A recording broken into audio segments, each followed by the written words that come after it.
नमस्कार रसिक हो. मी आलो काळशी. आजचा हा व्हिडिओ करण्याचं खास कारण असं की गीत मनोहर या संहितेविषयी मला काहीतरी व्यक्त व्हावंसं वाटतंय. गीत मनोहरचा आजवरचा प्रवास हा खूप जास्त अविस्मरणीय आणि खूप सुखावह असा माझ्यासाठी होता. कारण मला आठवतंय 2022-23च्या सुमारास मी आणि माझा मोठा भाऊ आल्हाद जेव्हा आम्ही ही संहिता सौमित्राला ऐकवली तेव्हा परत एकदा आम्ही सगळे भारावून गेलोत. आणि तेव्हाच असं वाटलं की या संहितेचं परत पुढे काहीतरी नक्कीच झालं पाहिजे. आणि सुदैवाने जी मूळ संहिता होती गीत गोविंद, जी प्राध्यापक मनोहर कविश्वर यांनी रचलेली आहे, त्यातील काही गीतं आम्हाला आमच्या अगदी लहानपणी आमच्या गुरु प्राध्यापक कुमुत्ते हिरूरकर यांच्याकडनं शिकायला मिळालीत. आणि तेव्हापासून मनात अगदी दुर्दम्य इच्छा होती की याचं खरंच पुढे काहीतरी करावं. आणि त्यातूनच गीत मनोहरचा जन्म झाला.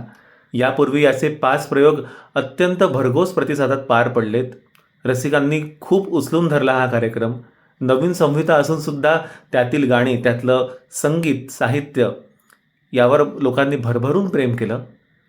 आणि या 5 प्रयोगातली मला सगळ्यात भावलेली गोष्ट म्हणजे की ही संगीतिका किंवा ही संहिता फक्त भावसंगीत किंवा विशिष्ट संगीत प्रकार याला अनुसरून अजिबात नाही आहे. त्यात जे नाट्य आहे, त्यात प्रत्येक जो रस आहे, त्याचा आनंद जितका आम्हाला गाताना येतो तितका रसिकांच्या सुद्धा चेहऱ्यावर दिसतो. आणि तो आनंद जेव्हा आम्ही अनुभवतो त्याची काही बात निराळीच. त्याच्यामुळे मला खूप आवर्जून असं वाटतं की तुम्हा सर्व रसिकांनी ह्याचा जास्तीत जास्त आनंद घ्यावा आणि तुमच्या चेहऱ्यावरचा आनंद आम्हाला सुद्धा बघता यावा, हीच इच्छा. आणि आणि त्याचसाठी पुण्यामध्ये परत एकदा घेऊन येत आहोत गीत मनोहर. दिनांक 4 सप्टेंबर रात्री 9:30 वाजता टिळक स्मारक येथे.